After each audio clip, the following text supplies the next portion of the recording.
You know exactly when it starts. You can feel the shift in the air pressure. It happens when you least expect it.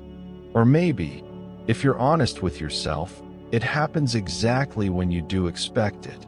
You're having a good day.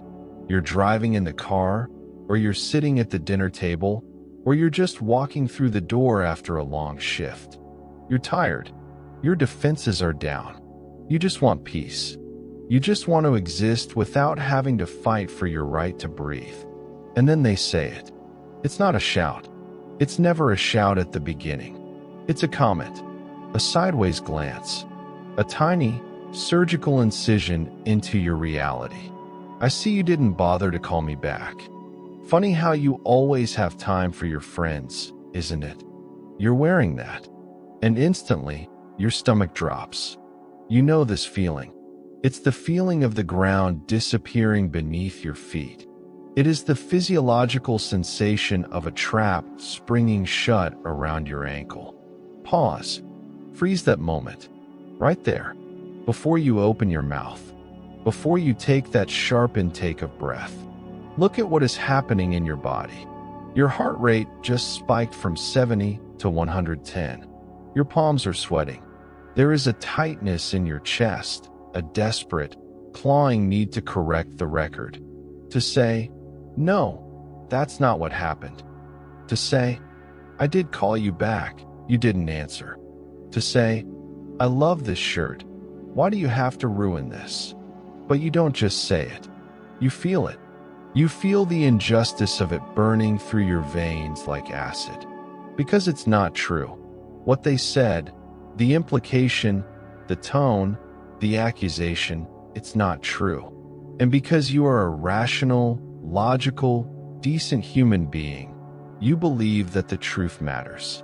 You believe that if you can just explain the truth clearly enough, if you can just provide the evidence, if you can just show them the call log or explain your schedule, they will say, oh, my mistake. I'm sorry. So you speak. You take the bait. I actually did call you at 3 o'clock. Check your phone. And just like that, you have failed the test. You think you're defending yourself. You think you're standing up for reality. But you aren't. You are participating in a ritual humiliation, and you volunteered for the role. Because they didn't ask you a question. They didn't state a fact. They pressed a button. Imagine a remote control. It's sitting on the table between you. And on that remote control, there are buttons labeled with your deepest insecurities, your triggers, your need to be seen as a good person. And they just reached out, casually, bored, and pressed the button labeled guilt. And you lit up. You danced. You started explaining. You started justifying. You started pouring your energy into a black hole that has no bottom. This is the anatomy of the test. The test is not about the content of the argument. It never is. You're arguing about the dishes, or the phone call, or the tone of voice, and you think you're actually having a conversation about those things. You aren't. You are being tested on one thing and one thing only. Are you still under control? Can they still provoke you? Can they still ruin your afternoon with a single sentence? Do they still own the keys to your nervous system? And every time you respond with emotion, every time you raise your voice to defend your innocence, every time you try to make them understand, you are handing them the receipt that says, yes, you still own me. Let that sink in. You think you're fighting back. You think raising your voice or meticulously explaining your side is a sign of strength. Wrong. To them, your explanation is delicious. Your frustration is fuel. Your desperation to be believed is the sweetest nectar they can drink. Watch what happens next in the scene. You've explained yourself. You've shown the proof. Logic is on your side. Do they apologize?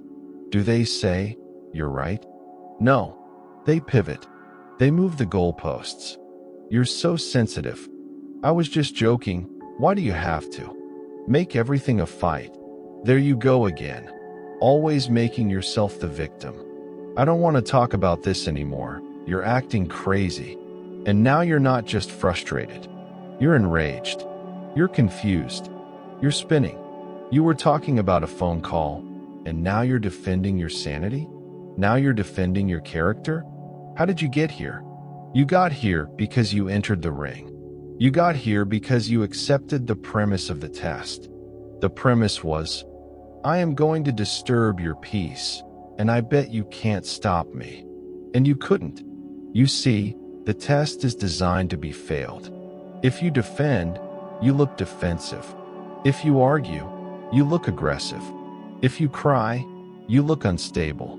The moment you react, you have validated their reality. You have agreed that their opinion of you is worth fighting for. You have agreed that their distorted version of events is a valid topic of debate. Stop it. Stop trying to win a game that is rigged against you. You are playing chess with a pigeon. You're thinking about strategy, about logic, about moves and countermoves. You're thinking, if I move my knight here, I can checkmate their argument.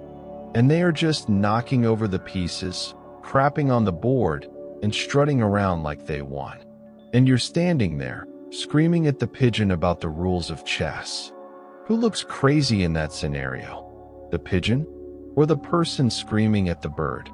This is the uncomfortable truth about why you are so exhausted. It's not the work. It's not the kids. It's not the commute.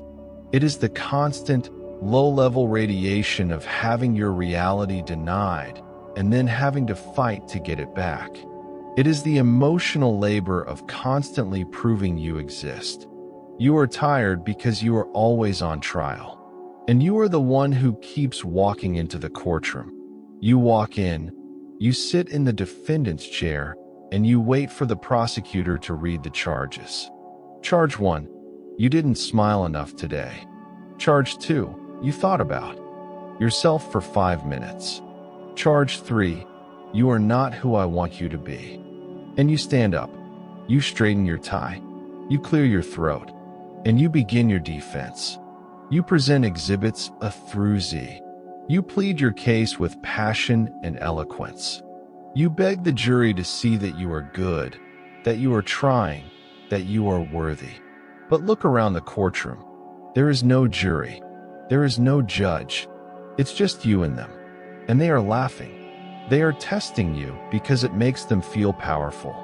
To see a human being, a complex, vibrant, breathing human being, twist themselves into knots just because they raised an eyebrow, that is a rush. That is a drug. And you are the dealer. You are supplying the supply. You are feeding the beast that eats you. Every time you explain yourself, you are saying, your judgment of me matters more than my judgment of myself. Every time you get angry, you are saying, you have the power to control my emotions.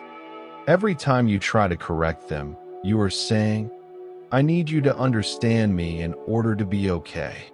And as long as you need them to understand you, they will make sure they never, ever do.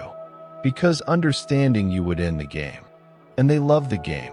The game is where they get to be the puppet master, and you get to be the marionette, dancing on strings made of your own need for validation. So how do you cut the strings? How do you stop the dance? It starts with a radical, terrifying realization. A realization that goes against everything you have been taught about communication and relationships. You have to stop caring if they understand you. You have to stop caring if they think you're right. You have to stop caring if they think you're good. You have to become something they don't recognize, something they can't hook into. You have to become a void. But right now, you're not a void. You're a nerve ending, exposed, raw, waiting for the salt. And here they come with the shaker. You believe in the magic words. Deep down, in the child part of your brain, you believe that there is a specific combination of words, a perfect sentence structure, a precise tone, a flawlessly logical argument that will make the chaos stop. You think, if I can just phrase this correctly. You think, if I can just make them see my perspective. You think, if I explain the context, they won't be mad. So you go hunting for the magic words. You're in the middle of the conflict. Maybe it's face to face, maybe it's over text. The accusation has landed. The test has begun, and your brain goes into overdrive. You are scanning your entire vocabulary, your memories, your logic centers, trying to construct the perfect defense. You start talking, or you start typing, and you keep typing. You send one paragraph, then another, then a third one to clarify the first one. You are Jada. You don't know that term yet, but you know the feeling. It's the feeling of drowning while trying to describe the water. JAD. Justify. Argue. Defend. Explain. This is your reflex. This is your default setting. And it is the exact mechanism that keeps you trapped in the cage. Let's look at what you actually do when you jade. First, you justify. They attack a choice you made. Why did you spend money on that? And instead of saying, because I wanted it, or simply it was in the budget, you scramble to provide a rationalization that they will approve of. Well, it was on sale, and I needed it for work, and actually I saved money elsewhere. Stop. Do you hear yourself? You are asking for permission retroactively. You are handing them the clipboard and saying, please check my math. Please tell me I'm allowed to make decisions. When you justify, you are telling them that your autonomy is up for negotiation. Then, you argue. They say something factually incorrect. You never help around the house. And you whip out the spreadsheet. You list the dates. You list the chores. You use logic. Actually, I did the dishes yesterday and took out the trash on Tuesday. You think you're winning. You think facts matter, but they don't care about the trash. They care about the reaction. They care that they can make you dance to the tune of their accusation. By arguing, you are treating their absurdity as a valid point of debate. You are dignifying the ridiculous with a response. Then, you defend. They attack your character. You're selfish, and it hurts. It stings. So you shield yourself. I'm not selfish. I do everything for you. I stayed up all night helping you with. Defense implies attack. To defend yourself is to admit that you are under siege. It signals that their words have landed. It signals that their arrow pierced your armor. When you defend, you show them exactly where your soft spots are.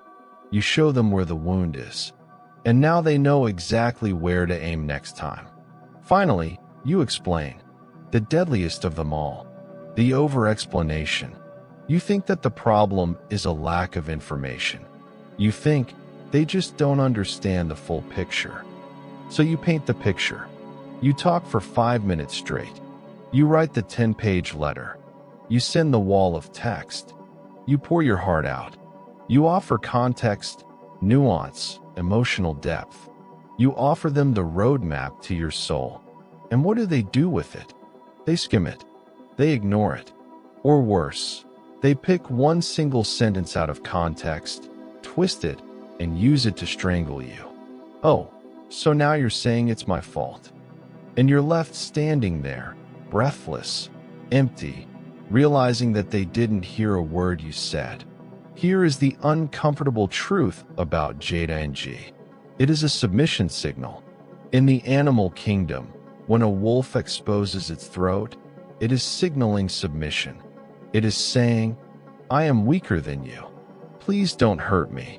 When you justify, argue, defend, and explain, you are exposing your throat. You are establishing a frame. And the frame is, they are the judge. You are the defendant.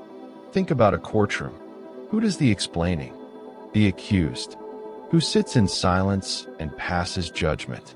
The judge. The moment you start explaining yourself, you have voluntarily walked into the defendant's box. You have handed them the gavel. You have said, I recognize your authority to judge my reality. Why do you do this? Because you are terrified of being misunderstood. You have a deep, primal need to be seen as good, to be seen as right. And they know this. They bank on this. They know that if they just look at you with a little bit of disappointment, a little bit of skepticism, you will turn yourself inside out to fix it. You are doing their work for them. They throw a pebble. You throw a boulder back. They give you 1 ounce of doubt. You give them 10 pounds of effort. It is an uneven exchange. It is a bad trade.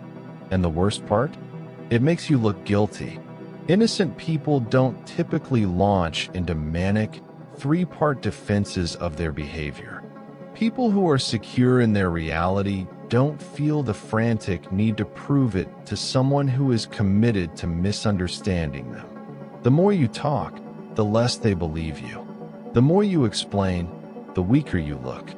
If you're explaining, you're losing. Memorize that. Tattoo it on the inside of your eyelids. If you are explaining, you have already lost the frame. You have already accepted the premise that you owe them an explanation. But you don't. You don't owe them a justification for your feelings. You don't owe them an argument for your existence. You don't owe them a defense of your character. And you certainly don't owe them an explanation for your reality. But you give it to them anyway, because the silence terrifies you more than the conflict. You talk to fill the void. You talk to bridge the gap. You talk because you think if you keep talking, eventually you will reach them. But you aren't reaching them. You are fueling them. Every word you speak is oxygen to the fire.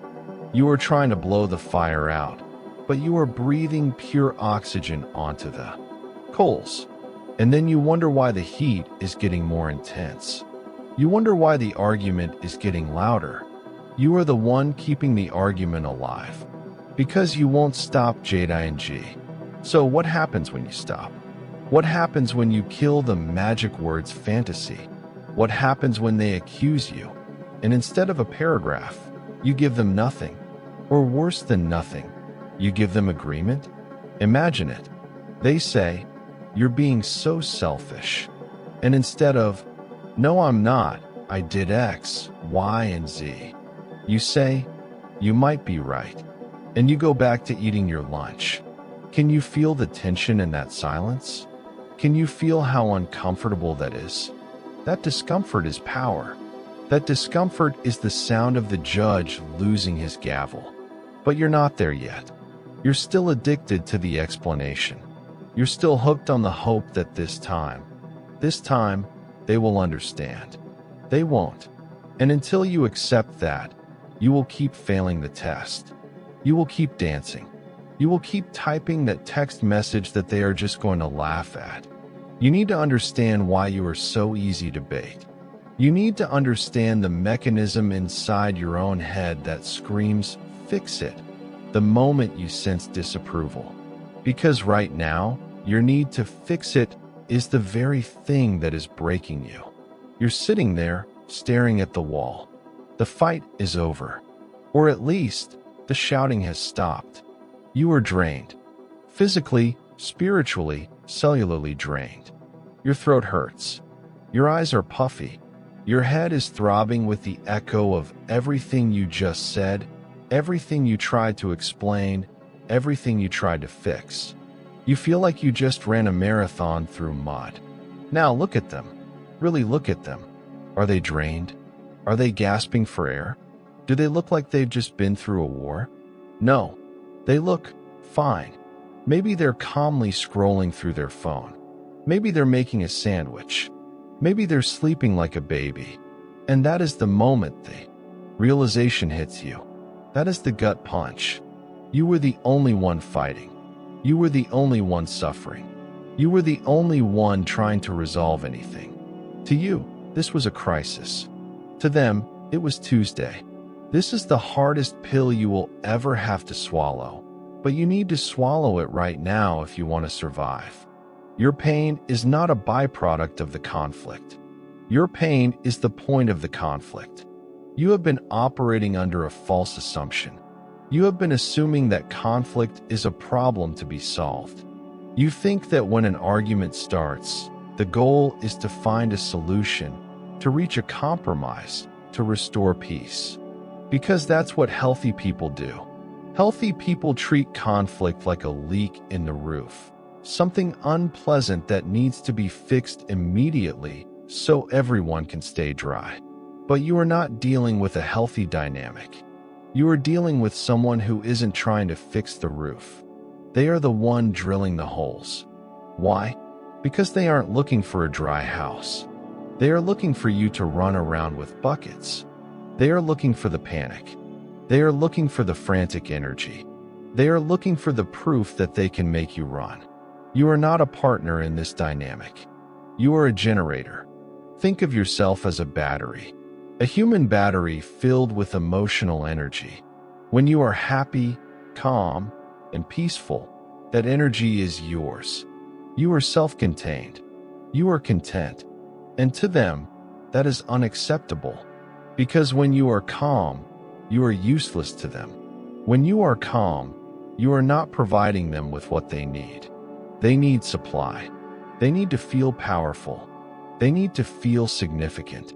And for this specific type of psychology, the easiest way to feel significant is to provoke a reaction in someone else. If I can poke you and you jump, I control you. If I can whisper a lie and you scream the truth, I control you. If I can withhold affection and you beg for it, I control you. So they test you.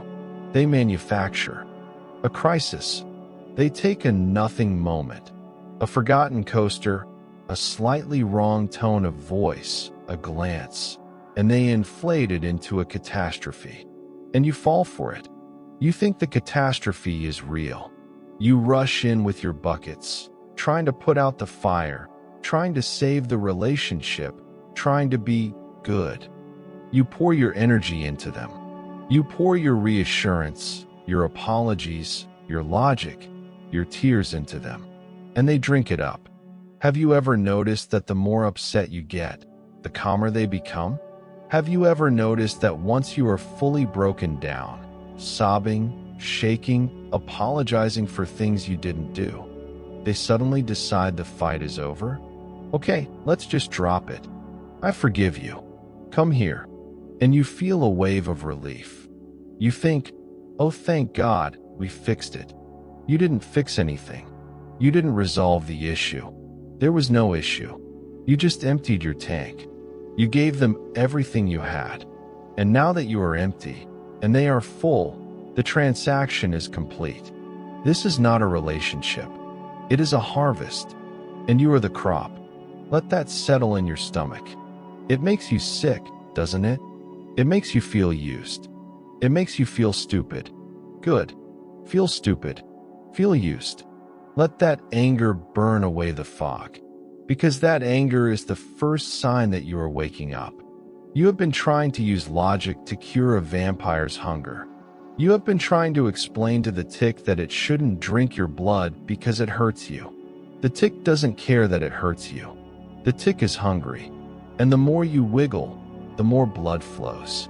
This is why the test never ends.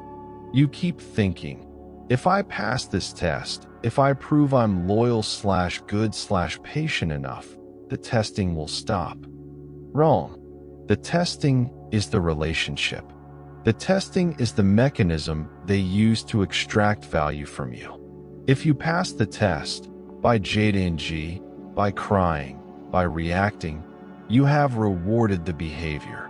You have taught them, press this button, get a reaction. So why would they stop? Pressing the button? They won't. Unless the button stops working. Unless they press it and nothing happens. No light. No sound. No energy. Imagine a slot machine. You put a coin in, you pull the lever, and lights flash, bells ring, and coins pour out. You're going to keep pulling that lever. It's addictive. That is you right now. You are the slot machine. They put a coin of criticism in, and you spit out a jackpot of emotional validation. Now, Imagine they put a coin in, pull the lever, and nothing. Silence. The wheels don't spin. The lights don't flash. The machine just sits there. Cold. Metal. Unresponsive. What do? They pull the lever again. Harder. They kick the machine. They shake it. They scream at it. But if the machine stays broken, if the machine refuses to pay out, eventually they walk away. They go find another machine that works. This is your goal. Your goal is not to win the argument. Your goal is not to make them understand. Your goal is not to get an apology. Your goal is to become a broken slot machine. Your goal is to become boring. Your goal is to be the most unsatisfying, unrewarding, empty experience of their day. But this requires a fundamental shift in your identity. You have to stop seeing yourself as a fixer. You have to stop seeing yourself as the keeper of the peace. You have to accept that you are being farmed. And the only way to close the farm is to burn the fields. You have to decide that your energy is too expensive for them. You have to put a price tag on your peace that is so high, they can no longer afford to shop here. This isn't about being mean. This isn't about being cold. This is about economics. Supply and demand. Right now, your supply of emotional reaction is free. It's unlimited. They can take as much as they want, whenever they want. You need to create a scarcity so severe that it shocks their system. But before you can do that, you need to understand the machinery of their mind. You need to understand why. They are like this. Why do they need the chaos? What are they running from? Because once you see the pathetic, small, terrified mechanism behind their power, you will never be afraid of them again. You won't be angry. You won't be hurt. You'll just be unimpressed. And that is where the real power begins. You have asked yourself the question 1,000 times. You've whispered it to your friends. You've screamed it at the steering wheel. You've stared at the ceiling at 3 a.m. and asked the dark, why? Why can't we just be happy? Why do they have to ruin every holiday? Why do they pick a fight exactly when things are going well? It makes no sense to you. To you, peace is the goal. You work hard for peace. You crave it. When the house is quiet, when the bills are paid, when the dinner is ready, that is your reward. You want to sit in that feeling and soak it up. But to them, peace is a threat. This is the psychological mechanism you have been missing. This is the code that unlocks the matrix. For a person who operates on high conflict dynamics, peace does not feel like relaxation. It feels like boredom. And worse than boredom, it feels like anxiety. Imagine you are standing in a room with a buzzing noise. A loud, constant, irritating buzz. You hate it. You want it to stop. But eventually, you get used to it. It becomes your baseline. Now, imagine the buzzing suddenly stops. The silence is deafening. The silence is heavy. In that silence, you start to hear things you didn't want to hear.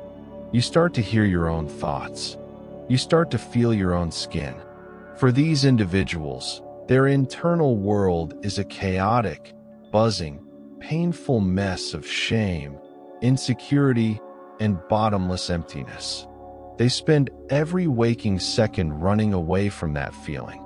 They run from it by creating noise outside of themselves. If they can create a storm in the living room, they don't have to feel the storm inside their chest. If they can make you the problem, they don't have to look at the problem in the mirror. This is why they sabotage good moments. You're having a great day. You're smiling. You're radiant.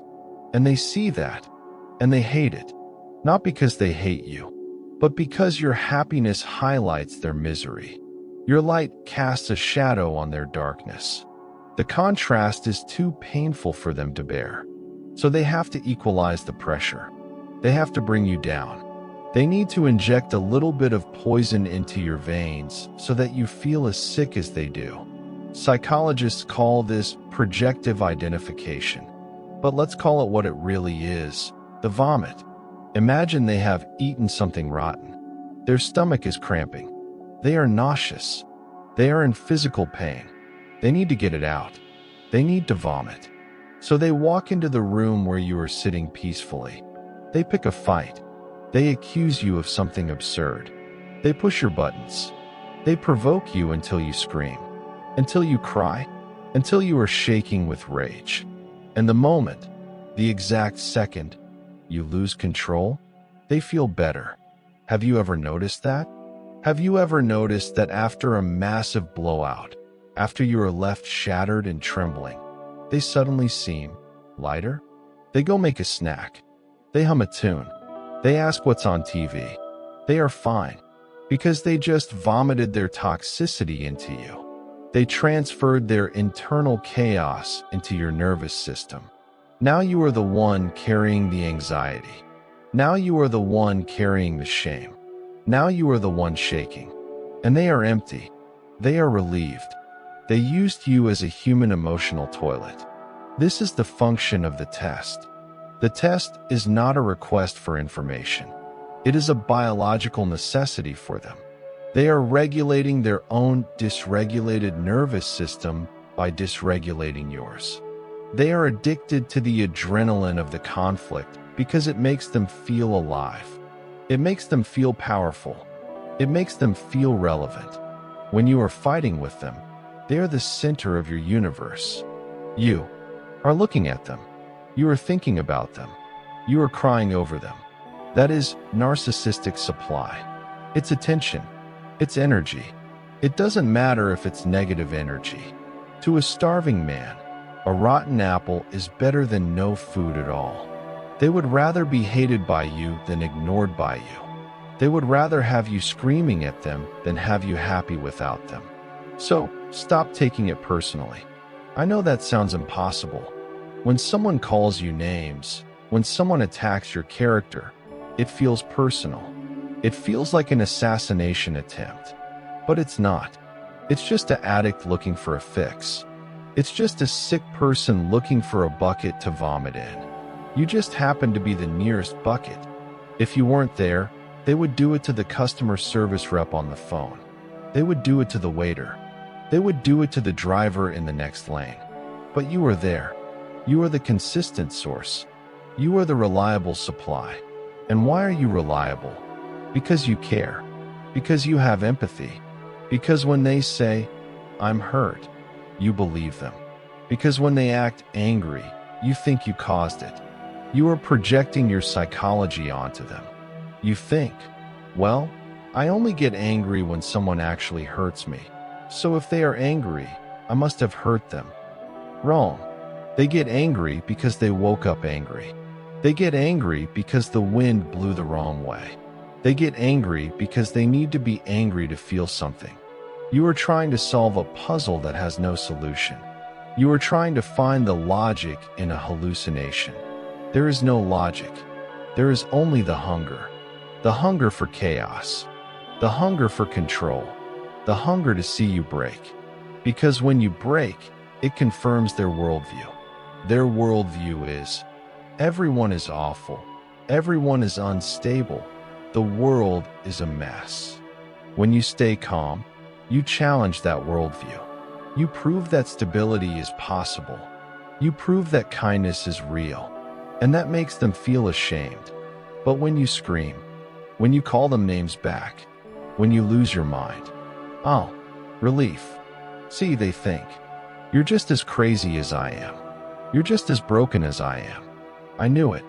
You validate their brokenness by joining them in the mud. So the question is not, why are they doing this? We know why. They are emotional vampires feeding on your reaction. The question is, why do you keep letting them bite you? Why do you keep offering your neck? Is it because you think you can cure them? Is it because you think if you just bleed enough, they will finally be full? They will never be full. The hole in the bottom of their cup is infinite.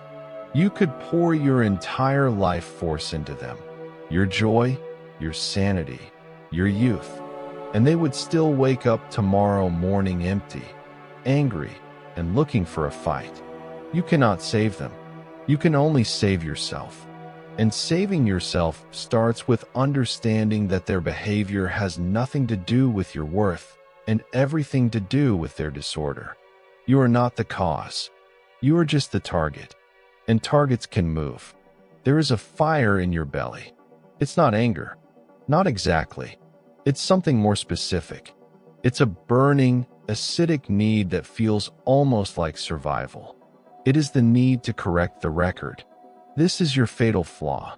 This is the crack in your armor that they slip the knife into every single time. You suffer from the delusion that the truth matters. You believe that reality is objective. You believe that if A happened, and they say B happened, you have a moral obligation to prove that A is the truth. Let's look at the scene. They say, "You never support me. You're always thinking about yourself."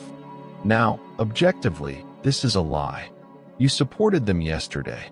You supported them last week. You sacrificed your weekend for them. You listened to them vent for 3 hours on Tuesday. So when they say, "You never support me," your brain registers this as an error. Like a computer spotting a glitch in the code. Error. Error.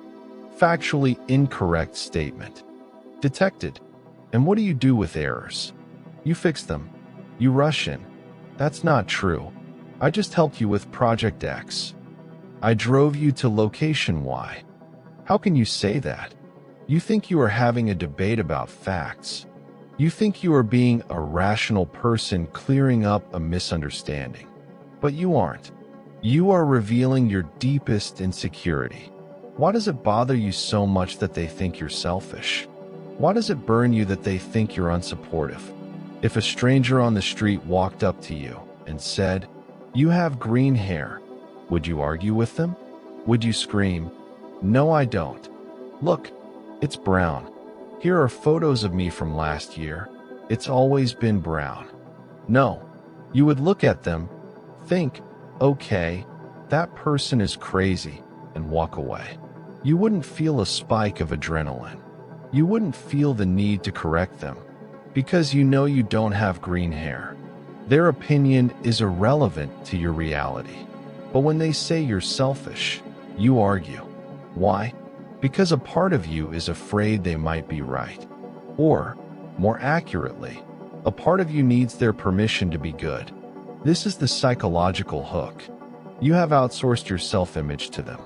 You are looking at yourself through their eyes. If they say you're bad, you feel bad. If they say you're wrong, you feel wrong.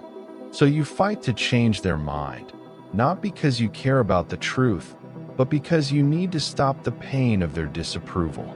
You are fighting for your identity. Please tell me I'm good.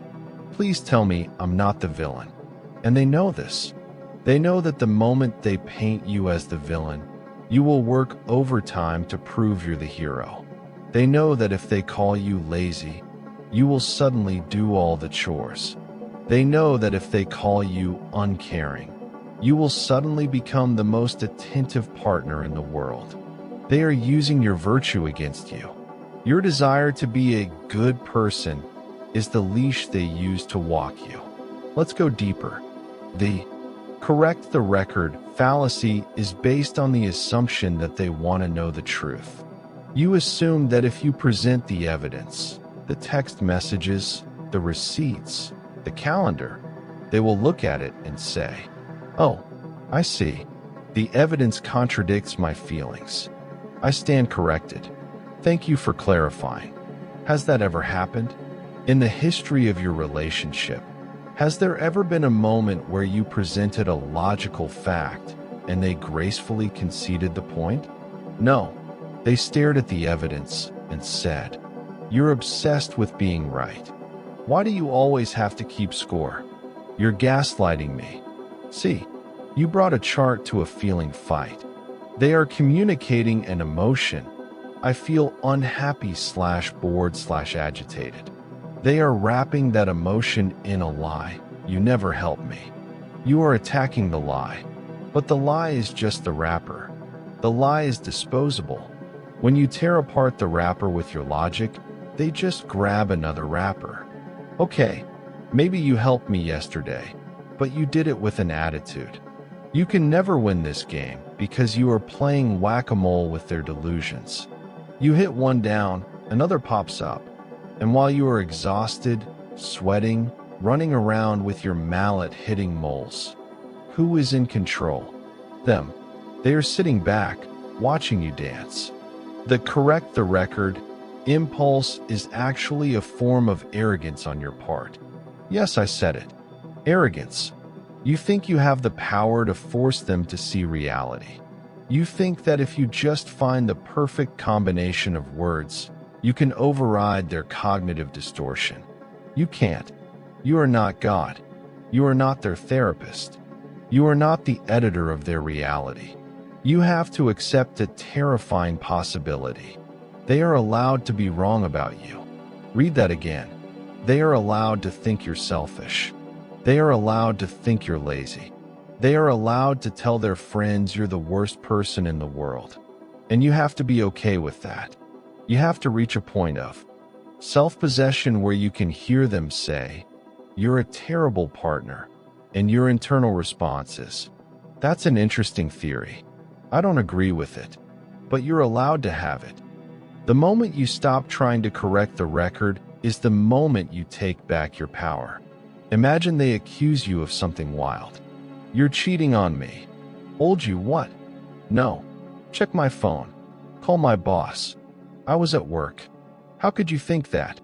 Panic, defense, validation of the accusation. "Knew you." "I'm not. But I can't stop you from believing that if you want to." And then you go back to reading your book. Do you see the difference?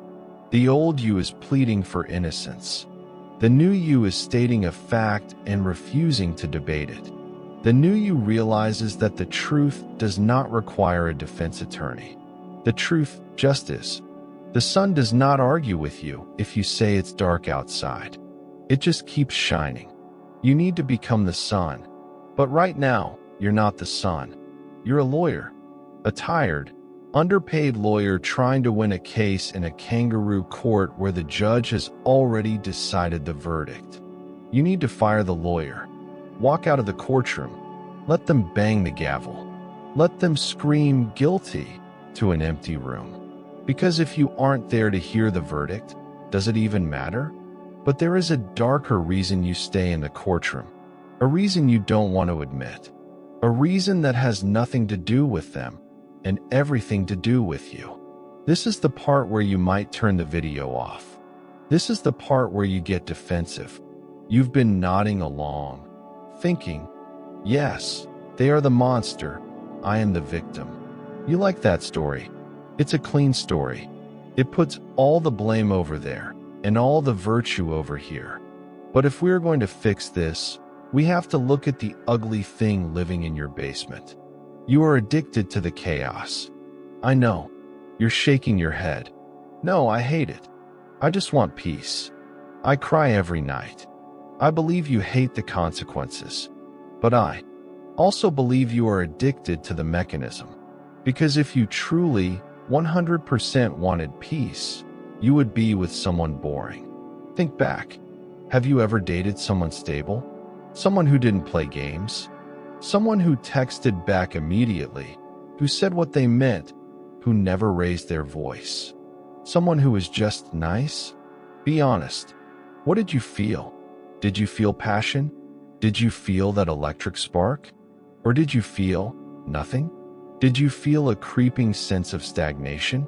Did you tell your friends, there's just no spark, or they're too nice? You call it chemistry. Psychology calls it trauma bonding. You have wired your brain to associate anxiety with love. To you, a relationship doesn't feel real unless you are fighting for it, unless there are stakes, unless you are on the edge of losing it. The adrenaline spike you get when they text you after 3 days of silence? That rush, that is a drug. The wave of relief you feel when the fight ends and they finally hug you? That is the biggest dopamine hit your brain can produce. Stable love doesn't have dopamine hits. Stable love is a slow-burning candle. Toxic love is a fireworks factory exploding, and you are standing in the smoke, coughing, burning, screaming, and waiting for the next explosion. Why? Because the chaos gives you a purpose. When you are in the middle of the test, when you are defending your name, when you are trying to save the relationship, you are busy. You are focused. You are the protagonist of a high-stakes drama. Will she save the relationship? Will he finally get through to her? It makes you feel important. It makes you feel needed. And here is the darkest truth of all. Being the victim is an identity. If you are the one who is always being treated badly, then you get to be the martyr. You get to be the saint. Look how much I tolerate. Look how patient I am. Look how hard I try. You wear your suffering like a badge of honor. You collect your scars like medals. If they stopped testing you, who would you be? If they stopped being a monster, you would lose your chance to be the hero. If the war ended tomorrow, you would have to go back to civilian life. You would have to deal with your own boredom, your own lack of direction, your own mediocrity. The war distracts you from yourself. As long as you are obsessing over their behavior, you don't have to look at your own life. I can't focus on my career/health/dreams right now. I'm dealing with this crisis. It's the perfect excuse. It's the perfect hiding place. You are using their dysfunction to avoid your own potential. This is why you stay. This is why you engage. This is why you take the bait every single time. Because deep down, the silence scares you more than the screaming. In the screaming, at least you are feeling something intense. In the screaming, you are alive. To become truly calm, to become the person who stops being tested, you have to kill the part of you that loves the drama. You have to be willing to be bored. You have to be willing to have a Tuesday night where nothing happens. No fights. No make-up sex. No tearful reconciliations. Just dinner and TV and sleep. Can you handle that? Or will your skin start to crawl? Will you start to pick a fight just to feel the texture of the air change? Watch yourself next time. Watch yourself when things have been too quiet for too long. Do you feel the itch? Do you feel the urge to ask a probing question? Do you still find me attractive? Are you mad at me? You are fishing. You are looking for the hook. You are trying to start the cycle because the cycle feels like home. This is the shadow truth. The lock on your cage is on the inside. They are testing you, yes. They are provoking you, yes. But you are the one signing the permission slip. You are the one saying, yes, I will play this game, because I don't know who I am without it. To stop the testing, you don't just have to defeat them. You have to defeat yourself. You have to detox from the drug of being right. You have to detox from the drug of saving them. You have to detox from the high of the victim. It is a painful withdrawal. It feels like death, because it is a death. It is the death of the version of you that needs to be a martyr to feel valuable. Are you ready to bury that version of yourself? Are you ready to see what life looks like when you stop feeding on the chaos? Because once you accept that you have been a willing participant in the circus, you can finally take off the clown makeup. You can walk out of the tent, and outside the tent, it's quiet. It's dark. It's lonely at first, but it's real. And that is where the power lives. Now that we've stripped you naked, now that we've taken away your excuses and your victimhood, let's build you back up. Let's look at the mechanics of how to actually do this. How do you stand in the fire and not burn? How do you look the devil in the eye and feel bored? It starts with the black hole. Isaac Newton taught us the third law of motion. For every action, there is an equal and opposite reaction. This is how the physical universe works. You push the wall pushes back. You throw a ball, it bounces. This is also how your relationships have worked. Until today, they push action. You push back, reaction. They scream, you're useless. Action. You scream, I do everything around here. Reaction. Energy in, energy out. The conservation of energy is maintained. The system is stable. To stop the testing, you have to do something that violates the laws of physics. You have to break Newton's law. You have to become a black hole. Shutterstock. Think about what a black hole does. It is the most powerful object in the universe. Does it fight? Does it push away the stars that get too close? Does it argue with the light? No. It simply absorbs. It takes everything that is thrown at it. Light, matter, radiation, noise, and it swallows it whole. Nothing escapes. Nothing reflects. Nothing bounces back. When you throw a rock into a black hole, you don't get a thud. You get silence. This is your new strategy. The next time they come at you with the bait, I want you to visualize yourself not as a stone wall, but as deep, infinite space. If you act like a stone wall, the silent treatment, you are still reacting. You are tense. Your jaw is clenched. You are aggressively ignoring them. They can feel the tension radiating off you. They know they've gotten to you. They know you are hiding behind the wall, seething. So they will pound on the wall until it cracks. But a black hole isn't tense. It's relaxed. It's open. It's empty. Here is how you do it in the moment. The scene, they walk in. The energy is high. They are looking for a fight. I can't believe you left the kitchen like this. You are such a slob. It's disrespectful. The old you, the mirror. I'm not a slob. I worked 10 hours today. What did you do? You reflected the energy back. You gave them the fight they wanted. The black hole response. You look at them. You don't look away. You don't roll your eyes. You make calm, dead-eyed contact. And you say, I hear that you're upset about the kitchen. And then you stop. You don't add, but. You don't add because. You don't add, I'm sorry. You just acknowledge the energy. And you let it fall on the floor. Watch what happens. They are waiting for the bounce. They threw the ball, and they have their hands up, ready to catch your return throw. But you didn't throw it back. They are left standing there, holding their hands up, catching nothing. It is confusing. It is disorienting. So they will try again. They will throw harder. Oh, so you're just going to sit there? You don't even care? That's typical. The old you would bite here. I do care. The black hole response. You're allowed to feel that way.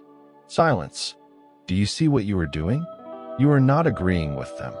You are not admitting guilt. You are simply observing their reality, without letting it touch yours. You are treating their words like clouds passing through the sky. Oh look, there is a storm cloud. It is dark. It is loud. You don't yell at the cloud. You don't try to push the cloud away.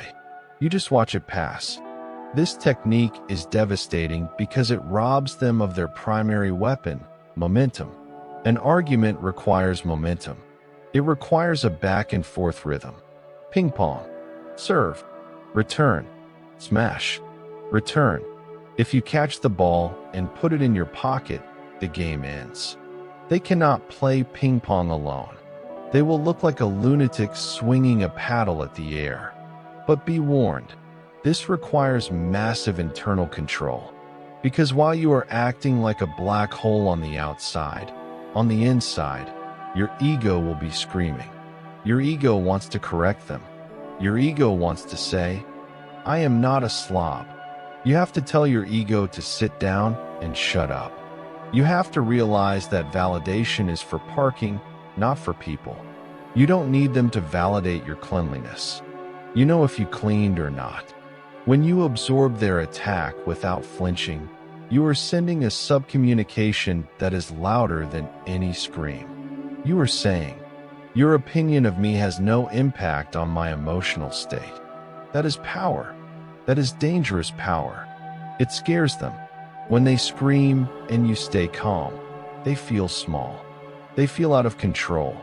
They realize that their remote control, the one they've been using on you for years, has no batteries. They press the guilt button. Nothing. They press the shame button. Nothing. They press the anger button. Nothing. And in that moment of silence, when their words have been swallowed by your void, a strange thing happens. The truth hangs in the air. When you don't defend yourself, their insult just hangs there, naked and ugly. You're a slob. Silence. The words echo. They sound harsh. They sound mean. Without your defensive screaming to drown them out, they have to hear how nasty they sound. You are holding up a mirror, not by fighting back, but by doing nothing. You are letting them sit in their own mess. This is the art of the black hole. Absorb, neutralize, delete. But there is a trap here. A trap that many people fall into when they try to be calm. They try to get the last word. They try to be calm at the person. They use silence as a weapon to say, "I'm better than you." That is not a black hole. That is just a quiet stone wall. And if you try to win the silence, you will lose the war. Because there is one thing more powerful than the black hole. And that is the silence that stretches on for too long. The silence that kills the ego. The silence is uncomfortable. It is thick, heavy. It presses against your eardrums. Human beings are social creatures. We are wired for connection. We are wired to fill the gaps. When a conversation pauses, your brain screams, "Danger! Say something. Fix it." And in a toxic dynamic, the person who speaks first loses. This is the game of killing the last word. Usually, you play the game like this. They say something nasty. You say something defensive. They say something nastier. You say something witty. They scream. You scream louder. You are fighting for the last word because you think the last word is the victory. You think whoever speaks last is the one who won the exchange. I told them. Wrong. The winner is not the person who speaks last. The winner is the person who is comfortable with the silence after the last word. Let's replay the scene from the black hole strategy. You never listen to me. I hear that you feel unheard. Now comes the crucial moment. The gap. 1 second, 2 seconds, 3 seconds. Your instinct is to fill it. Your instinct is to add. But I did listen when you said, or I'm trying my best. Don't. Bite your tongue. Literally, if you have to. Let the silence stretch. For seconds. 5 seconds. Do you know how long 5 seconds of silence feels in a fight? It feels like an hour. It feels like eternity. The air leaves the room. And watch their eyes. They will dart around. They will shift their weight. They are waiting for you to continue the script. They are waiting for you to give them something to push against. But you aren't giving it. You are just looking at them. Mildly. Calmly. Like you are watching a bird on a wire. You are forcing them to sit in the unfinished energy of their own aggression. By refusing to speak, you are forcing them to speak again if they want to keep the conflict going. And because they are uncomfortable with the silence, they will speak. But this time, they will stumble. You never listen to me. Silence. You listen sometimes, but it feels like you don't care. Did you hear that shift? They just walked back their own accusation. They just negotiated with themselves. Why? Because the silence made them feel exposed. The silence made their absolute statement, "You never," ring false. So they had to qualify it. They had to soften it. You didn't argue. You didn't present evidence. You just let the silence do the work. This is the power of the awkward pause. In negotiation tactics, this is called the mirror. In interrogation, it's called the pregnant pause. It forces the other person to fill the void. And usually, they fill the void with the truth or with a retraction. But you have to be willing to sit in the fire. You have to be willing to let the moment be incredibly, painfully awkward. Most people prioritize politeness over power. They prioritize flow over truth. They break the silence because the tension makes them anxious. You must befriend the tension. You must learn to relax into the tension. Imagine the tension is a warm bath. Sink into it. Let it surround you. Look at them and think, I can wait. I have all day. I have nowhere to be. This signals supreme confidence. Only a person who is totally secure in their reality can endure a long silence without fidgeting. If you are fidgeting, looking down, checking your phone, you are escaping the silence. If you are staring them down with bulging eyes, you are fighting the silence. Just be. Breathe. Blink. It is the most unnatural thing in the world, which is why it is so effective. It breaks the pattern. It kills the last word because there is no last word. There is only the end. Usually, the last word is a period or an exclamation point. You're a jerk! Exclamation point. Well, you're crazy! Exclamation point. When you use silence, you turn the conversation into an ellipsis. You're a jerk. The sentence trails off. It doesn't land. It just dissipates. And here's the beautiful part. When you stop fighting for the last word, you stop carrying the argument with you after it's over. When you fight for the last word, you replay the argument in the shower. I should have said this. Next time I'll say that. You are still arguing with them in your head 3 hours later. But when you simply stop speaking, there is nothing to replay. You didn't say anything stupid. You didn't say anything you regret. You just stopped. It is clean. It is surgical. You leave the baggage in the room with them. They are the ones who will be replaying the silence. They are the ones thinking, why didn't they answer? What are they thinking? Do they not care anymore? You have transferred the mental load from your brain to theirs. You are free. But to get to this level of mastery, you have to deal with the fact that you want to be interesting. You want to be dramatic. You want your defense to be heard. You have to let go of the need to be the main character in the drama. You have to become an extra in the background. You have to become boring. Aggressively, intentionally, strategically boring. This is the gray rock method, but we're going to take it deeper. We are going to turn it into a weapon. Imagine a cat sitting in the middle of a room. If you drag a string across the floor, the cat's pupils dilate. Its muscles tense. It pounces. If you wiggle the string, the cat jumps. If you run with the string, the cat chases. Now, imagine you drop the string on the floor. Just drop it. It sits there, limp, motionless, dead. The cat watches it for a second. It might bat at it once with a paw, but if the string doesn't move, if the string doesn't twitch, the cat loses interest. It walks away to lick itself. You are the string. For years, you have been wiggling. You have been dancing. You have been trying to prove that you are vibrant, alive, and interesting. And that is exactly why they won't leave you alone. You are high-value prey. You react with color. You react with texture. When they cut you, you bleed in technicolor emotional outbursts. To an emotional vampire, you are a 5-course meal. So how do you stop the feast?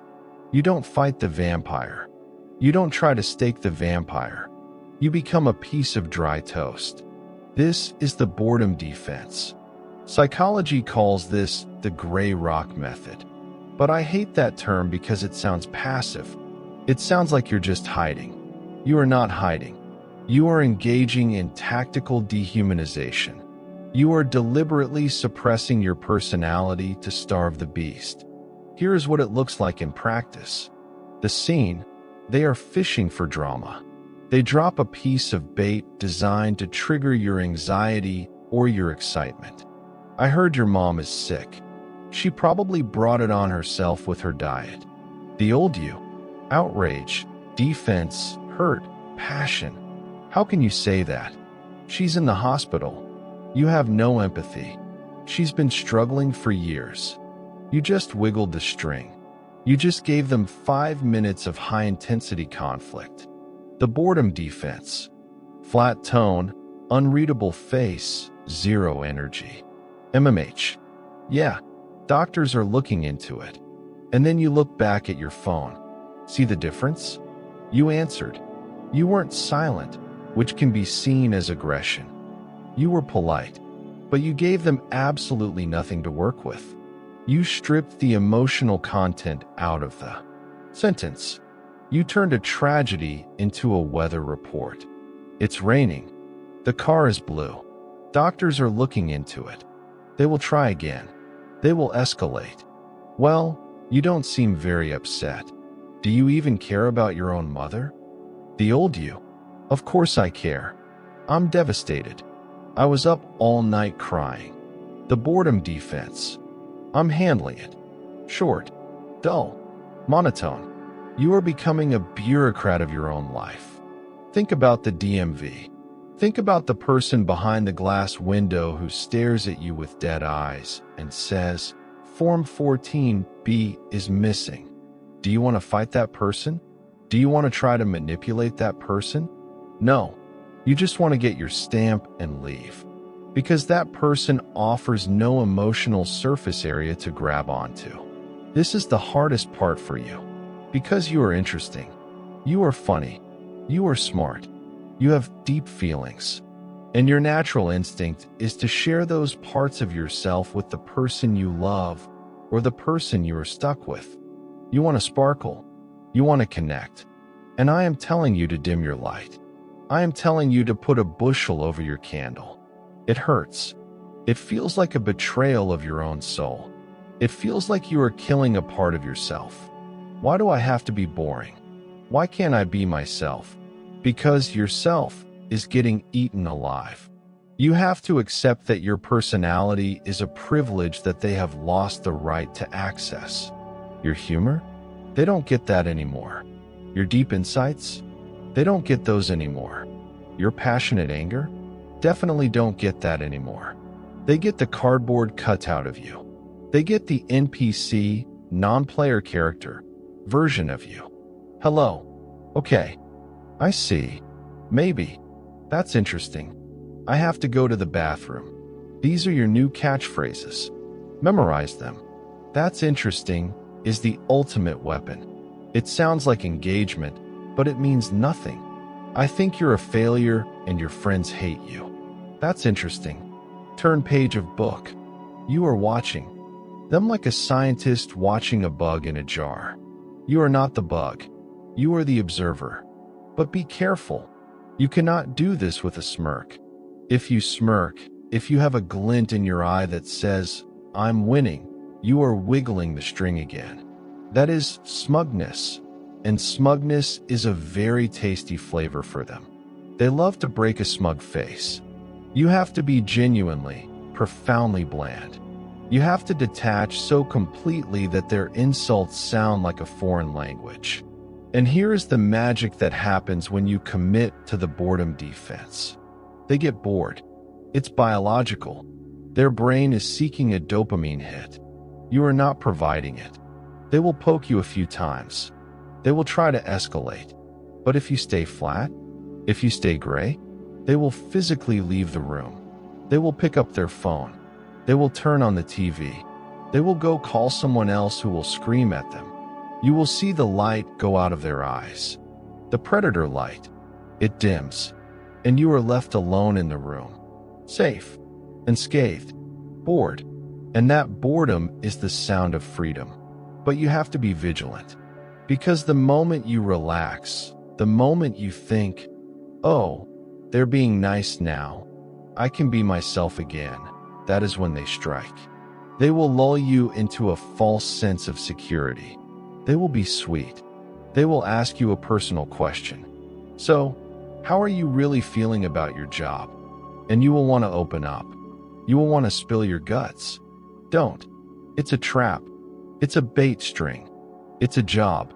Pays the bills. Keep the shield up. Keep the color down. This is the price of remaining untestable.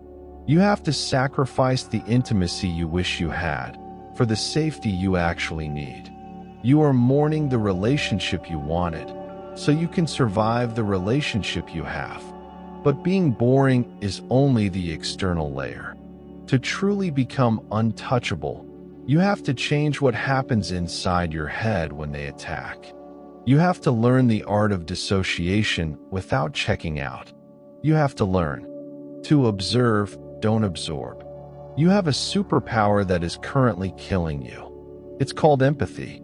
Your brain is wired with mirror neurons. When you see someone crying, your brain lights up the same pain centers as if you were crying. When you see someone angry, your heart rate spikes as if you were the one in a fight. You are a sponge. You walk into a room, and if the air is heavy, you absorb the weight. You soak up their mood like it's ink in water. By the time they are done screaming, they feel better because they got it out, and you feel sick because you took it in. You have to stop being a sponge. You have to become a mirror. No, not the kind that reflects their words back. That's JDNG. I'm talking about a glass pane, a barrier. This is the technique of observe, don't absorb. It is the mental act of putting on a hazmat suit before you walk into the toxic zone. Here is how you do it. Next time they start the test, next time the voice raises, the accusations fly, the guilt tripping begins, I want you to do something radical. Stop listening to the words. Words are just noise. They are just frequencies. Instead, switch your brain into scientist mode. Imagine you are a researcher from National Geographic. You are in the jungle. You have encountered a wild, dangerous animal in its natural habitat. You are hiding behind a thick glass wall. The animal cannot see you. It cannot hurt you. You are holding a clipboard. Your job is not to reason with the animal. Your job is not to ask the animal to be nicer. Your job is to document the behavior. Look at them. Really look at them. Observe the physical symptoms of their rage. Subject is elevating voice volume. Subject's face is turning red. Subject is using the pointed finger gesture. Subject is repeating the phrase "you always" for the third time. Say these things in your head. Narrate the scene like a documentary. And now, the subject is pivoting to the victim stance. Fascinating transition. Do you feel? What is happening? You are stepping out of your body. You are stepping out of the emotional current. By narrating the event, you are engaging your prefrontal cortex, the logical brain, and dampening your amygdala, the lizard brain. You are physically preventing your body from going into fight or flight. You are not the target anymore. You are the audience. When you are the audience, you don't take it personally. If you watch a movie and the villain screams at the screen, do you cry? Do you apologize to the TV? No. You eat your popcorn and think, wow, that actor is really committing to the role. Treat them like an actor. Treat them like a specimen. Wow, look at how they twisted that truth. That was masterful. They didn't even blink. Look at how they managed to make themselves the victim in a story where they stole my money. That takes talent. When you start admiring the technique, you stop feeling the pain. You are objectifying them. I know, that sounds cruel. You are a nice person. You don't want to objectify people. You want to connect with them. But you cannot connect with a chaotic system. You can only survive it. And to survive it, you have to create distance. If you don't create the distance mentally, your body will force you to create it physically. You will get sick. You will get migraines. You will get ulcers. Your body is screaming, I cannot hold this toxicity anymore. So, build the glass wall. Visualize it. When they start speaking, visualize a thick, bulletproof pane of plexiglass dropping down between you and them. See their words as little arrows hitting the glass and sliding off. Clink, clink, clink. They can't touch you. They are screaming at the glass. You can nod. You can say, I see. You can look attentive. But your soul is 5 feet back, sitting in a comfortable chair, taking notes. This is the only way to remain truly calm. Because if you try to be calm while you are absorbing their poison, you are just suppressing. Suppression is a dam. Eventually, the dam breaks. Observation is a river. The water flows past you. You watch it go. You don't drink it. But there is a danger here. The danger is that you will feel superior. The danger is that you will start to laugh. When you really detach, when you really see their tantrum for the toddler-level performance that it is, it becomes funny. It becomes absurd. You will see a grown adult stomping their feet because they didn't get their way. Do not laugh. If you laugh, you shatter the glass. If you laugh, you humiliate them. And a humiliated narcissist is the most dangerous thing on earth. They will burn the house down to punish you for laughing. You must keep your face neutral. You must keep your scientist mask on. Curious, detached, bland. Inside, you can be shaking your head. Inside, you can be thinking, this is insanity. But outside, you are the calmest person in the room. And do you know what happens when you observe without absorbing? You start to see the patterns. You stop seeing random fights and start seeing cycles. It's the Tuesday meltdown. Right on schedule. They are feeling insecure about work, so they are attacking my appearance. Classic projection. Once you see the machinery, the magic trick stops working. You can't be tricked by a magician once you know how the rabbit gets into the hat. You are seeing the trapdoor. You are seeing the hidden wires. And once you see the wires, you can never unsee them. You can never go back to being the naive, hurt victim. You are now the awake participant. You are in the matrix, and you can see the code raining down. But be warned, when you stop absorbing their pain, they will feel it. They won't know what you are doing, but they will know the connection has been severed. They will feel like they are punching a ghost. And because they can't hit you, they will escalate. They will try one last, desperate attempt to break the glass. They are going to go nuclear. This is the event you have to prepare for. If you aren't ready for this, you will fold. You think you've won. You've been doing the black hole.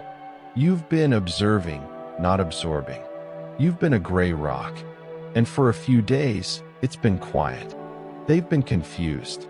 They've been pulling back. You start to relax. You think it worked. The dynamic is changing. Stop. Do not relax. Tighten your grip on the shield. Because you are about to experience the most dangerous moment in the entire process. Psychology calls it an extinction burst. I call it shaking the vending machine. Imagine you go to a vending machine every day at 3 p.m. You put in $1. You press B4. You get a Diet Coke. You drink it. You are happy. You have done this every day for 5 years. Today, you go to the machine. You put in the $1. You press B4. Nothing happens. No Coke. No sound. The machine just ate your $1. What do? Do you say, oh well, I guess the machine is broken, and walk away peacefully? No. You press the button again. Harder. You press it 10 times in a row. Click, click, click, click. You check the coin return. You start to get angry. You hit the side of the machine. You kick it. You rock it back and forth until it almost tips over. You are the machine. For years, they pressed the button, and you gave them the reaction. Now, you have stopped dispensing the product. Do you think they are just going to walk away? No. They are going to kick you. They are going to escalate. They are going to throw a tantrum that makes the previous fights look like a warm-up. They are going to go nuclear. This is the moment where most people fail. They handle the little comments. They handle the daily jabs. But then the extinction burst happens, and it is so intense, so terrifying, that they panic and go back to the old ways. What does the nuclear option look like? It looks like the one thing they know you are most afraid of. 1. The threat of abandonment. I can't do this anymore. I want a divorce. I'm packing my bags. I met someone else. They know that your deepest fear is losing them. They know that your nice person identity is wrapped up in keeping the relationship alive. So they pull the pin on the grenade. They watch you closely. They are waiting for the panic. They are waiting for you to drop the gray rock act and scream, "No, please, let's talk. I'll change." 2. The character assassination. They don't just call you lazy anymore. They go for the jugular. You're abusive. You're a narcissist. Oh, the irony. Our children are scared of you. My friends all think you're crazy. They use words that are designed to shatter your reality. They accuse you of the very things they are doing. 3. The self-destruction. If hurting you doesn't work, they might threaten to hurt themselves. They might drive recklessly. They might go on a bender. They might make vague threats about ending it. Note, always take self-harm threats seriously and call professionals, but understand the function of the behavior in the dynamic. Why are they doing this? Because they are panic mashing the buttons. Maybe if I kick it really hard, the soda will come out. And here is the tragedy. If you react now, you doom yourself forever. If they scream, "I want a divorce," and you suddenly break your silence, start crying, and beg them to stay, what have you just taught them? You have taught them the new price of admission. You have taught them, okay, the little insults don't work anymore. But if I threaten to leave, then I get the supply. You have just upgraded their weaponry. You have given them permission to use the nuclear option every single time they want attention. Before, they just had to be annoying to get a reaction. Now, thanks to your extinction burst failure, they have to be traumatic to get a reaction. You are creating a monster. By breaking down during the escalation, you are reinforcing the escalation. This is called intermittent reinforcement, and it creates the strongest addiction. Known to psychology, if the slot machine pays out every time, it's boring. If the slot machine pays out only after you kick it and scream at it, you're going to kick and scream forever. So, how do you handle the extinction burst? You hold the line. You stand in the hurricane, and you do not move. They scream, "I'm leaving. I'm done." The old you, sobbing, grabbing their arm. "No, please, we can fix this." The new you, the void. "I understand you're unhappy. If leaving is what you need to do, I respect your decision." Read that again. I respect your decision. You call the bluff. You open the door. You don't fight for them. You don't chase them. You show them that the threat of abandonment no longer controls you. This is terrifying. I know. Your heart will be hammering against your ribs. You will feel like you are jumping off a cliff. What if they actually leave? Let me tell you a secret about these personality types. They rarely leave a source of supply unless they have a new one lined up. They are parasites. A parasite does not detach from its host just because the host stops wiggling. It only detaches if it finds a juicier host. If they are threatening to leave just to get a reaction and you don't give it to them, they will stop threatening it. Because it didn't work. The tool failed. When you say, "I respect your decision," you flip the script. Suddenly, they are the ones facing the void. Suddenly, they are the ones who have to follow through or look stupid. And usually, they backpedal. "Well, I don't want to leave. I just want you to listen." Oh, see, the bluff collapses. The vending machine stops shaking. But you have to be willing to lose the relationship to save it. You have to be willing to let them walk out the door. Because if you aren't willing to let them go, you are their prisoner. And a prisoner cannot negotiate. A prisoner can only beg. You are done begging. The extinction burst is the storm before the calm. It is the fever breaking. If you can survive this phase, if you can survive the screaming, the threats, the chaos, without cracking, they will finally realize the machine is truly broken. And that is when the dynamic shifts permanently. That is when they stop testing you. Not because they became nice, but because they realized you are expensive. They realized that the energy cost to get a reaction out of you is too high. It's too much work.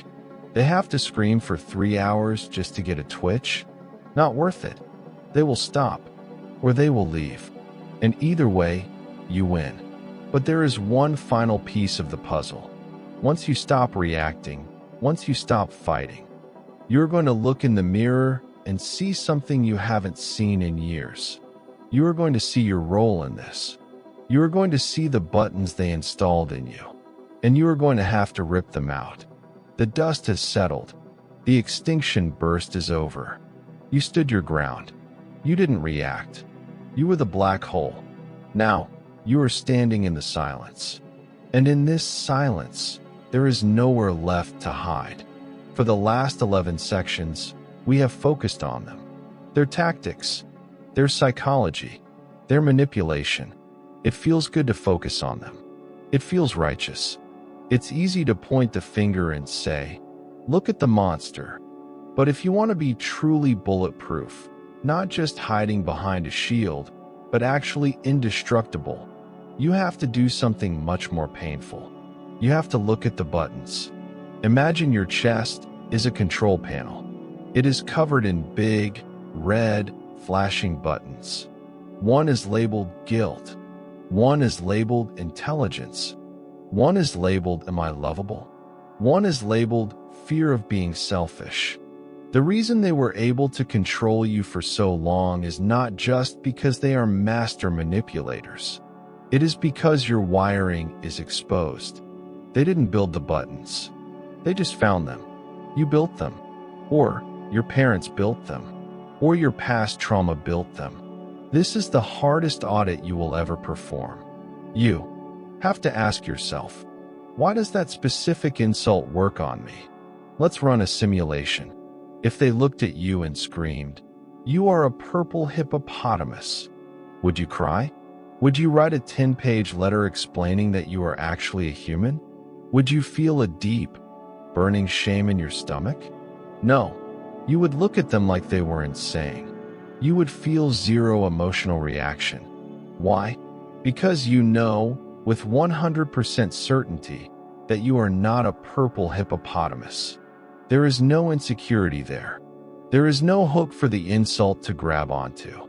But if they look at you and scream, you are selfish. You crumble. Why? Because deep down, in the darkest basement of your subconscious, you are terrified that they might be right. The insult only burns if it touches a wound that is already there. This is the secret of the test. They are not testing your reality. They are testing your doubt. They are echolocating your insecurities. They send out a ping, you're lazy, and they listen for the echo. If you react, the echo comes back, ding. Insecurity found.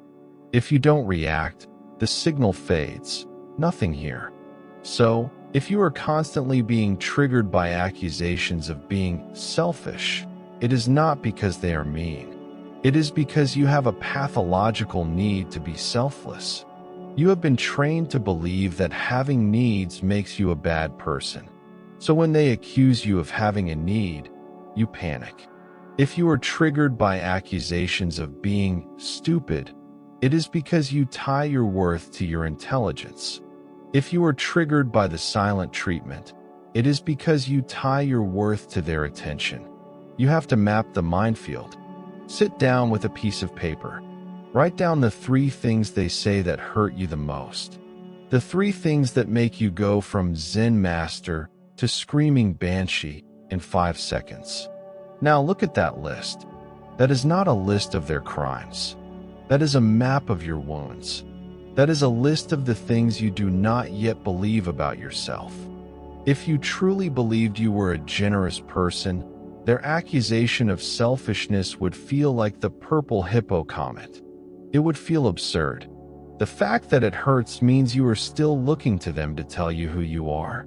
You are using them as a mirror, but you are looking into a funhouse mirror, a distorted, cracked, dirty mirror. And you are crying because the reflection looks ugly. Stop looking in their mirror. You have to build your own internal mirror. This is where the work shifts from tactic to transformation.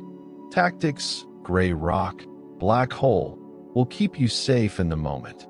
But self-validation will make you free forever.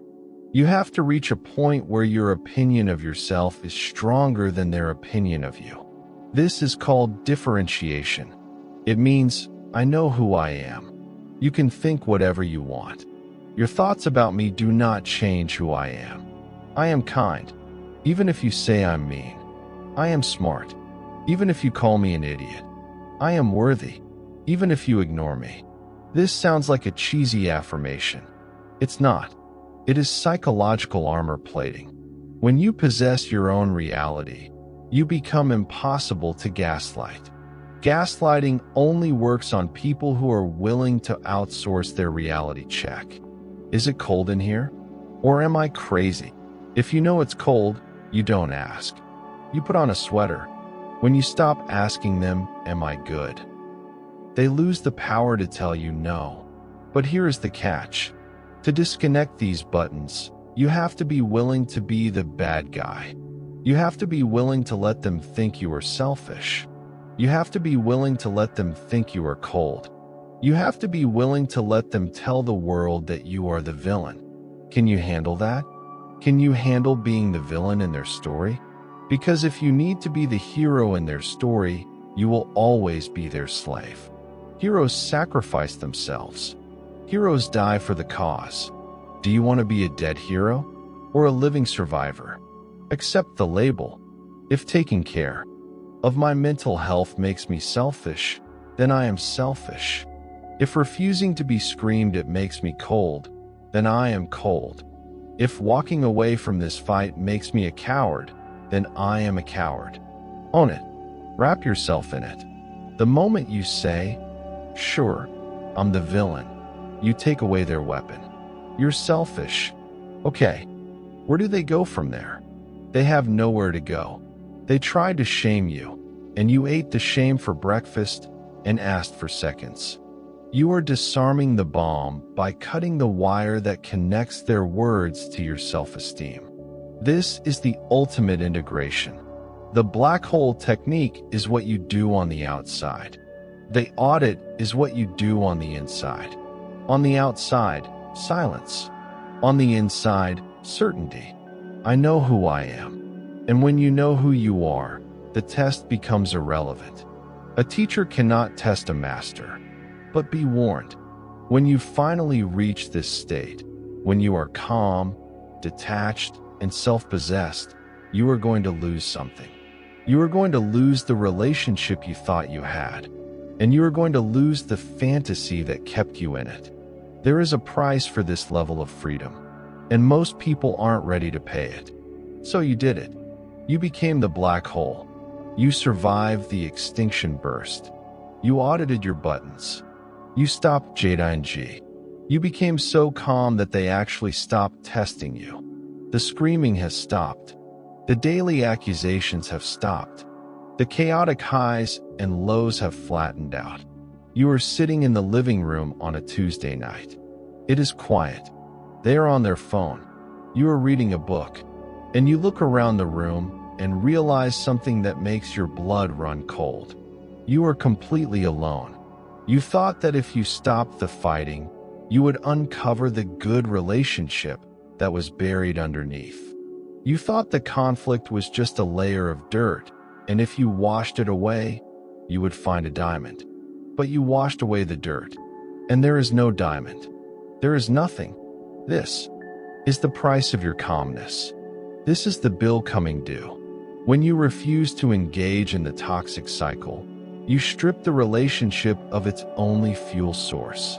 For years, the connection between you two was based on high arousal states. It was based on the adrenaline of the fight and the dopamine of the makeup. It was based on the intensity of the struggle. That intensity felt like passion. It felt like intimacy. We fight so hard because we love so hard. Wrong. You fought so hard because you were addicted to the cycle. Now that the cycle is broken, you are left with the reality of who this person is. Without the drama to distract you, you have to look at them. And what do you see? You see a stranger. You see someone who doesn't actually have much to say to you. You see someone who doesn't share your interests, your values, or your humor. You see someone who is emotionally shallow, self-absorbed, and profoundly uninteresting. The monster was at least exciting. The monster kept you on your toes. But the person left behind when the monster goes to sleep? They are just dull. This is the phase called the disillusionment. It is a form of grief, and it is actually more painful than the fighting. When you were fighting, you had hope. You believed that if you could just fix the communication, everything would be perfect. The fight gave you a purpose. The fight proved that there was something worth fighting for. But the silence proves the opposite. The silence proves that the only thing you had in common was the trauma.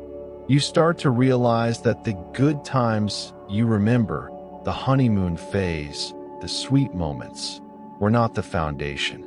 They were the bait. They were the breaks in the torture, and you valued them so highly only because they were scarce. Water tastes like the best drink in the world when you have been wandering in the desert for 3 days. But when you are sitting by a river, you realize it's just water. You are by the river now. You are calm. You are safe. And you realize the water is flavorless. You try to have a normal conversation. How was your day? Fine. Did you see the news? Yeah. Dead end. There is no flow. There is no spark. Because they don't know how to connect without conflict. They don't know how to be intimate without being intense. And you? You have outgrown them. By doing the work to become calm, by doing the work to observe instead of absorb, you have evolved. You have leveled up your emotional intelligence. You have engaged your prefrontal cortex. You are essentially an adult trying to play make-believe with a toddler. You can sit there and watch the toddler play. You can make sure the toddler doesn't hurt themselves. You can be kind to the toddler, but you cannot be married to the toddler. You cannot have a partnership with the toddler. This is the tragedy of becoming untestable. You become incompatible. As long as you were reactive, you fit perfectly into their puzzle. They were the jagged piece, you were the whole. But now you have smoothed out your edges. You have become whole. And a whole person does not fit into a jagged hole. So you sit there in the quiet house, and you feel the weight of the truth pressing down on you. The relationship is a corpse. You are propping it up. You are putting makeup on it. You are pretending it's alive. But the heart stopped beating the moment the drama stopped. You start to miss the fight. Just a little bit. Be honest. You miss the energy. You miss the feeling of matching. You catch yourself thinking, maybe if I just poke them a little, we can feel something again. But you don't do it.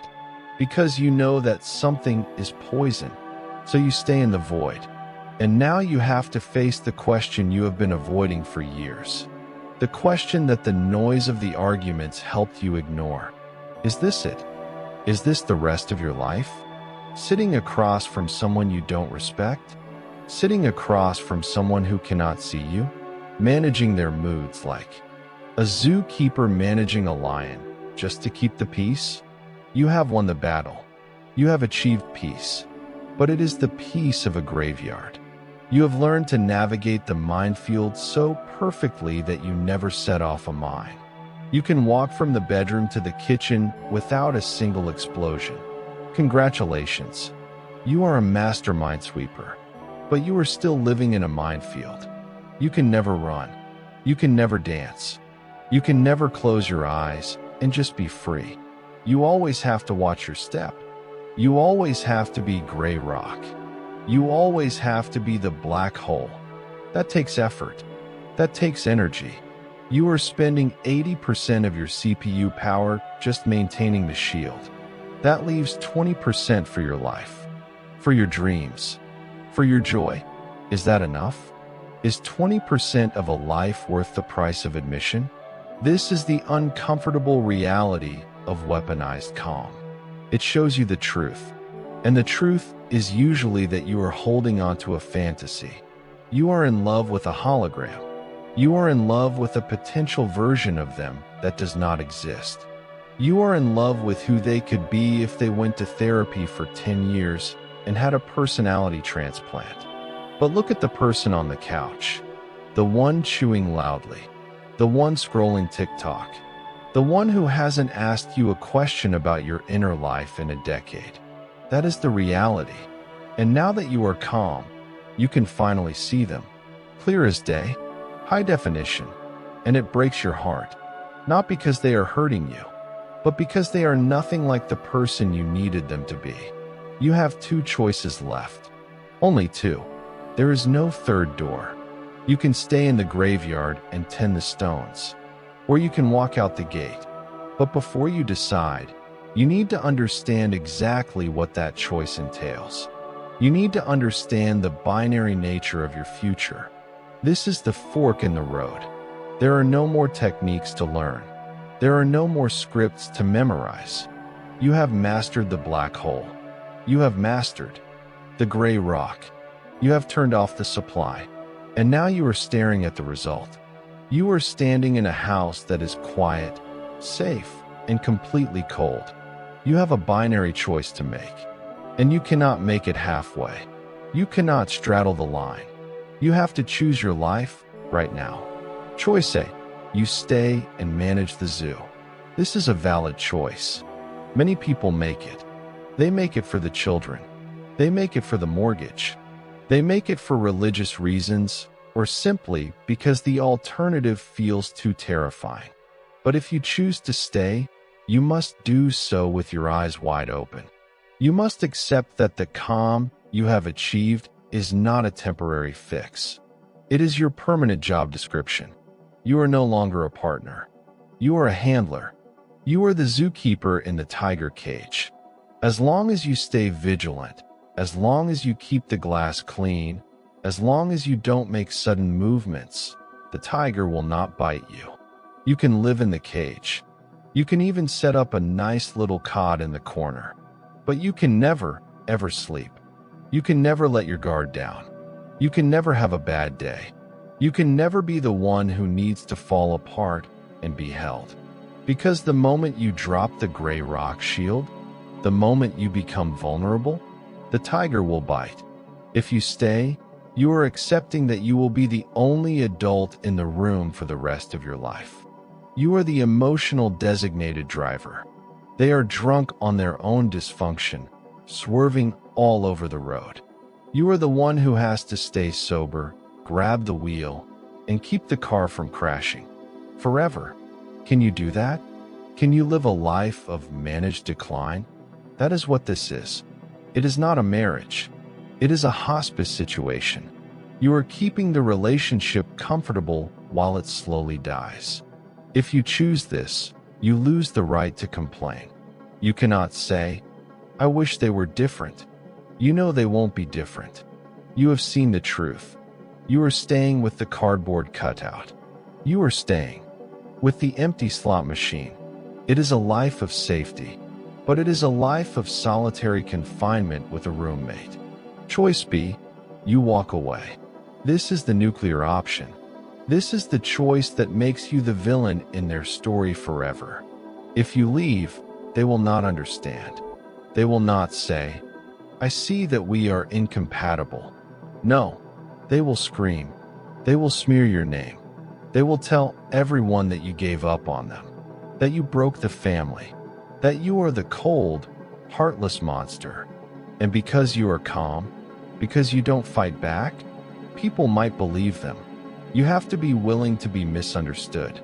But look at what is on the other side of that door. Imagine a life where you don't have to be a gray rock. Imagine a life where you can be a technicolor rainbow. Imagine coming home to a house where the air isn't heavy. Imagine sitting across from someone and saying, "I feel sad today," and having them look at you with actual, genuine concern, instead of using your sadness as ammunition. You have forgotten that this exists. You have been in the war zone so long that you think peace is just the absence of shooting. Real peace is not just the absence of war. Real peace is the presence of safety. It is the ability to put down the shield. Do you know how heavy that shield is? You have been carrying it for so long, 5 years, 10 years, 20 years, that you don't even notice the weight anymore. You have developed muscles just to carry it. Your shoulders are permanently hunched. If you walk away, you get to drop the shield. And the first thing you will feel is terrifying lightness. You will feel naked. You will feel exposed. What if someone attacks me? But nobody attacks you. Because you are not in the cage anymore. You are out in the wild. And the wild is big and scary and open. But it is free. This is the ultimate paradox of becoming so calm they stop testing you. The calm gives you the clarity to see that you deserve better than just not being tested. You deserve to be celebrated. You deserve to be known. A rock cannot be known. A rock is just a surface. You turned yourself into a rock to survive. But you were not born to be a rock. You were born to be a human being. Soft, porous, alive. To stay is to remain a rock. To leave is to become human again. You have to decide which one matters more to you. The security of the cage or the vulnerability of the sky? Don't answer yet. Sit with it. Feel the weight of the shield in your hand. Look at them one last time. Look at the person who needs you to be small so they can feel big. You have outgrown the cage. You are hunched over, your head hitting the ceiling. You can stay hunched over forever. You can learn to love the cramp in your neck. Or you can stand up. And if you stand up, the roof will blow off. The choice is yours. But whatever you choose, do it with the full power of your new consciousness. Do not drift. Decide. We are at the end. You have the tools. You have the map. You have the truth. There is only one thing left to say. You were taught a lie when you were a child. It is a beautiful lie. It is a comforting lie. But it is the lie that got you into this mess. The lie is, if you are nice enough to people, they will be nice to you. You believe that. You built your entire personality around it. You thought that if you were patient, understanding, forgiving, and soft, the world would mirror that softness back to you. But you learned the hard way. There are people in this world who do not view nice as a virtue. They view nice as food. They see your patience as permission. They see your forgiveness as a green light to do it again. They see your softness as a lack of spine. And because you wanted to be good, you let them eat you. But that ends today. The version of you that started this journey, the anxious, explaining, desperate to be understood version, is dead.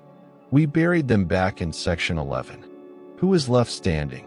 You are not nice anymore. You are kind. There is a massive difference.